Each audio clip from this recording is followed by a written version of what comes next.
Listen here now.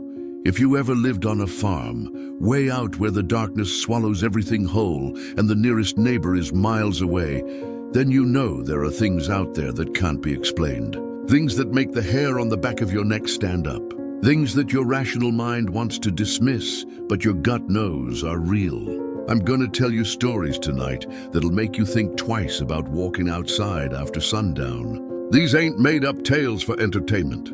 These are real experiences, passed down through families, whispered about in small towns, and lived through by folks just like you and me. So you best settle in, maybe keep a light on, because once you hear these stories, you won't forget them. I grew up on a farm in Tennessee, back when things were different. Back when the night was truly dark and the only sounds were the ones nature made, or so we thought. My granddaddy, tough old bird that he was, he told me something when I was about 10 years old that I'll never forget. He said, "Boy, there are things in this world that walked here long before we did, and they'll be here long after we're gone. Don't go thinking you know everything about what's out there in them woods." He wasn't trying to scare me, he was trying to prepare me, because he'd seen things. We all had. Let me start with something that happened to my Uncle David. This was back in 1967, middle of winter, cold enough to freeze the spit in your mouth. Uncle David was checking on the cattle late one evening, around 9 o'clock or so. Now our farm backed up to dense woods, old growth forest that had been there since before anyone could remember. He was walking along the fence line with his flashlight when he heard it. A sound he'd never heard before and hasn't heard since. He described it as something between a scream and a growl, but with an almost human quality to it that made his blood run cold. It came from deep in the woods, echoing through the trees. The cattle, they went crazy, started running and pushing against the fences, eyes rolling white with fear. Uncle David, he didn't stick around to investigate. He got back to the house faster than he'd ever moved in his life. That wasn't the only time we heard strange things from those woods. My mama, God rest her soul, she used to tell us kids to never go into the forest after dark. Not never. She said there were old things in there, things that the indigenous people knew about long before settlers came. They had names for them, warnings about them. The old Cherokee who used to live in these parts, they spoke of creatures that could mimic human voices, that could walk on two legs like a man, but sure wasn't human. They called them by different names, but the message was always the same. Stay away when the sun goes down. There was this old farmer named Jeremiah Collins, lived about 5 miles from us. He was one of those fellas who didn't believe in nothing he couldn't see. Practical man, worked hard, kept to himself mostly. Well, one night he was out fixing a section of fence that some deer had knocked down. It was late fall, getting dark earlier, and he was rushing to finish before nightfall. He told folks later that he heard footsteps behind him, big, heavy footsteps, like someone wearing boots. He turned around, expecting to see a neighbor who'd come to help, but there wasn't nobody there. The footsteps stopped when he stopped, started again when he started walking. He said it followed him all the way back to his truck, matching his pace step for step. He never saw what it was, but he could feel eyes on him the whole time. Jeremiah, tough as nails, he was shaking when he got home. His wife said she'd never seen him scared before, but that night he was pale as a ghost now. I need to talk about something that folks around here don't much like discussing, but it's part of our history and our reality. There are legends in these parts, old legends that go back generations. One of them concerns something the old-timers called the Wendigo. Now, different tribes had different names for it, but the description was always similar.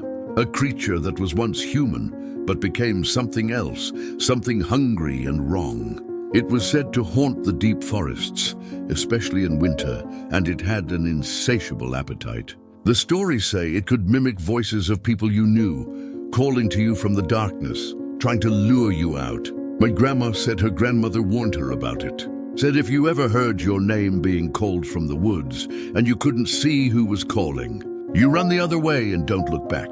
Listen, if you're sitting there thinking these stories are getting to you, well, you ain't alone. Before I continue, I want you to do something for me. Hit that subscribe button right now because I got more stories like this, real experiences from real people.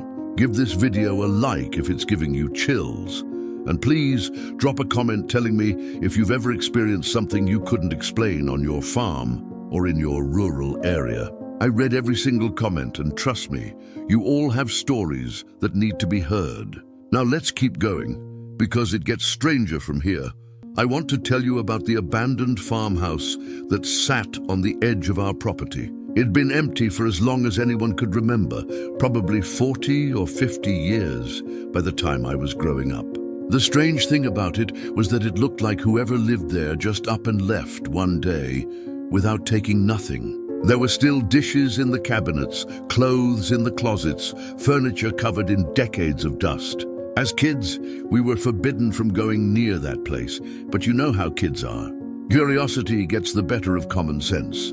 When I was about 14, me and my cousin Jake, we decided we were going to explore that old house. It was broad daylight, summer, sun shining bright, and we figured there wasn't nothing to be scared of. We were wrong. The moment we stepped through that front door, the temperature dropped. Dropped like we'd walked into a freezer. In the middle of July, we both felt it wasn't our imagination. The house was perfectly intact inside, like it had been frozen in time. There was a calendar on the wall from 1931, yellowed with age. A table was set for dinner, plates and silverware still in place, though everything was covered in dust and cobwebs. It was like the people who lived there were expecting to come back any minute, but they never did. We walked through the rooms, our footsteps echoing on the old wooden floors. The whole place had this heaviness to it, like the air itself was pressing down on you. Jake found an old photograph on the mantel, showed a family, mother, father, 3 kids. They were all dressed in their Sunday best, smiling at the camera. But there was something about their eyes, something that made you uncomfortable to look at it too long. We were about to leave when we heard it. Footsteps upstairs. Slow, deliberate footsteps, like someone was walking from one end of the upper floor to the other. We both heard it clear as day. We looked at each other, and I ain't ashamed to say we ran out of that house like the devil himself was chasing us. Later, we asked around about that house. Old Mr. Peterson, who'd lived in the area all his 80-some years, he told us the story. Said the family who lived there, the Harmons, they disappeared one winter night back in 1931. All 5 of them, just gone. No signs of struggle, no note, no nothing. Their car was still in the barn. Their money was still in the house. All their possessions left behind. Search parties looked for weeks, but never found a trace. It became one of those local mysteries that nobody could solve. Some folks said they ran off to escape debts, but why leave everything? Others whispered darker theories, things involving the old legends, things that snatched people away in the night. Whatever happened, that house stood as a monument to their disappearance, and nobody wanted to claim it or tear it down. It just sat there, slowly falling apart, with all their belongings still inside like a tomb. You want to talk about strange happenings? Let me tell you about what my sister experienced. Sarah was 16 at the time, responsible and level-headed, not the type to make up stories. She was coming home late one evening from a school function, driving down the long gravel road to our farm. It was pitch dark, no moon that night, and the only light was from her headlights. She said she saw a figure standing on the side of the road up ahead. As she got closer, she could see it was shaped like a person, but something about it wasn't right. It was too tall, too thin, and it moved in a way that was wrong somehow. But as her headlights hit it full on, she said it turned to look at her, and the face wasn't human. She couldn't describe it properly, said her mind couldn't make sense of what she was seeing. She floored the gas pedal and drove past it as fast as that old truck would go. When she got home, she was white as a sheet and shaking. Took her hours to calm down enough to tell us what happened.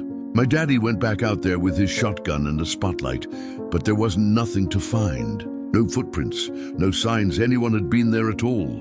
The thing about living on a farm in rural America is that you're isolated. When something happens, you can't just call for help and expect someone to be there in minutes. You're on your own, and that makes every strange occurrence more terrifying. You hear something outside your window at 3 in the morning, it's just you and whatever's out there.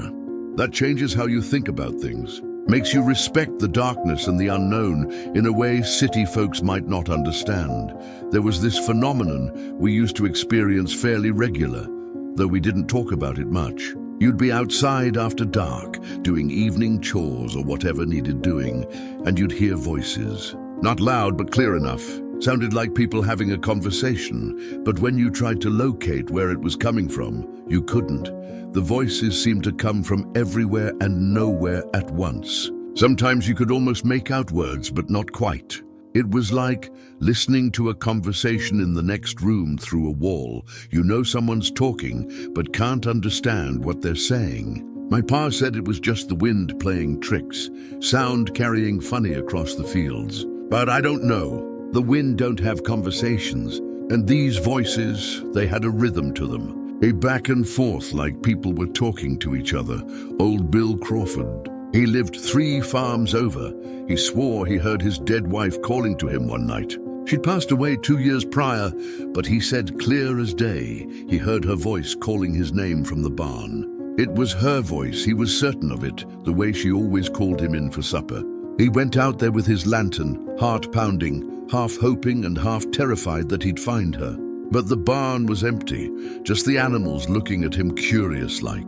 He stood there for a long time listening, but the voice didn't come again. Some folks said it was grief playing tricks on his mind, but Bill, he believed, until his dying day, that he heard her. Said maybe she was calling to him from the other side, letting him know she was waiting for him. Now I got to talk about something that makes folks real uncomfortable, but it's part of the folklore around these parts, and it'd be wrong not to mention it. Out west, particularly in Navajo country and surrounding areas, there are stories about skinwalkers. These are different from what we got here in Tennessee, but the fear they inspire is the same. According to the legends, these are people who've gone down a dark path, who can take on the form of animals. They're said to run on all fours, faster than any vehicle, to tap on windows at night, to mimic the voices of loved ones to lure people outside. Now, I ain't Navajo, and I ain't gonna pretend to be an expert on their beliefs, but I've talked to folks from out that way. And let me tell you, they don't joke about this stuff. They take it deadly serious. I met a fella at a farming convention years back. He was from Arizona, Navajo man who ran a cattle ranch. We got to talking about strange experiences, and his face went serious when I mentioned the unexplained things we'd experienced.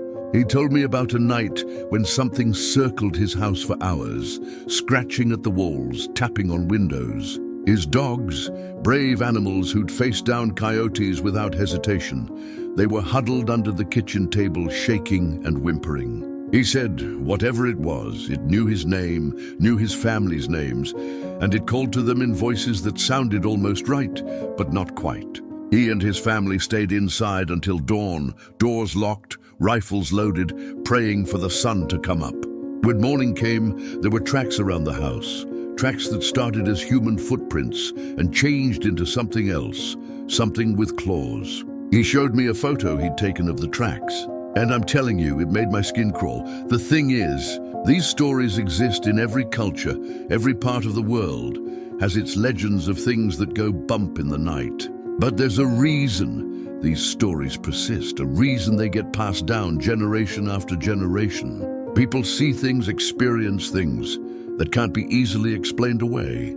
And when you live close to the land, close to the wild places, you're more likely to encounter whatever it is that exists in those spaces between the known and unknown. Let me tell you about the Bell Witch.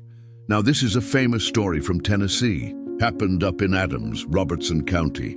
This ain't no secondhand tale I heard from somebody who heard it from somebody else. This is documented history. Happened to the Bell family back in the early 1800s. The entity that tormented them became so notorious that even Andrew Jackson, before he was president, came to investigate. According to the accounts, this thing could speak, could move objects, could predict the future, and seemed to have a particular hatred for John Bell, the patriarch of the family. It tormented them for years, and John Bell eventually died, with many believing the entity was responsible for his death. Now, why am I telling you this? Because that entity, whatever it was, it's part of our regional history.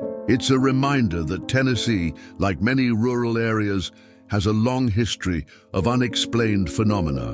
The Bell Farm is still there, and to this day, people report strange experiences when they visit. Some say they hear voices, others see strange lights, some feel an overwhelming sense of dread. Whether you believe it or not, the fact remains that something happened on that farm that scared an entire community for years and left a mark that lingers to this day. I'm going to be real with you for a moment. Are these stories getting under your skin? Good. That means you understand.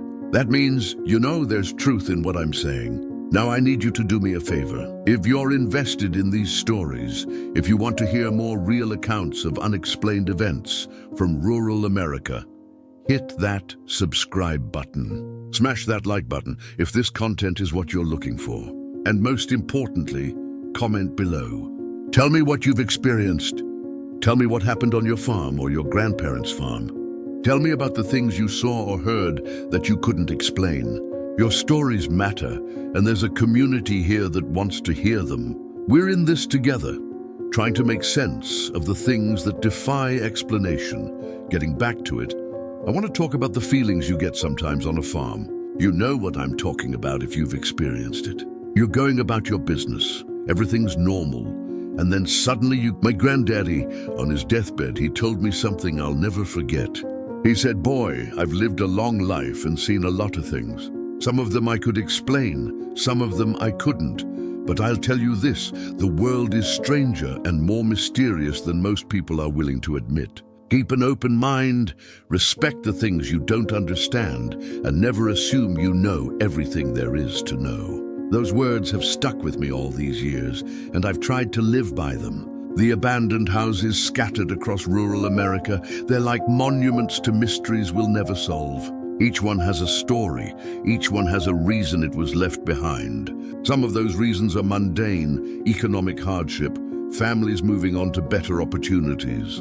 But some of them have darker stories. The house that people say is haunted, the farm where something happened that the locals won't discuss, the property that changes hands repeatedly because nobody can stay there long. These places exist, and if you look close enough, you'll find them in almost every rural community.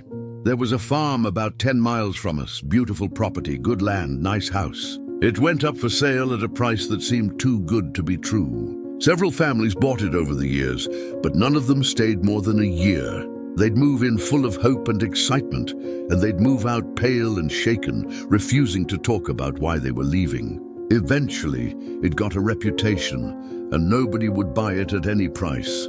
It sat empty for years until finally someone from out of state, didn't know the history, bought it sight unseen. They lasted 3 months. The property is abandoned now, the house falling apart, nature reclaiming it. And you know what? I've driven by there plenty of times, and I've never once been tempted to stop and explore.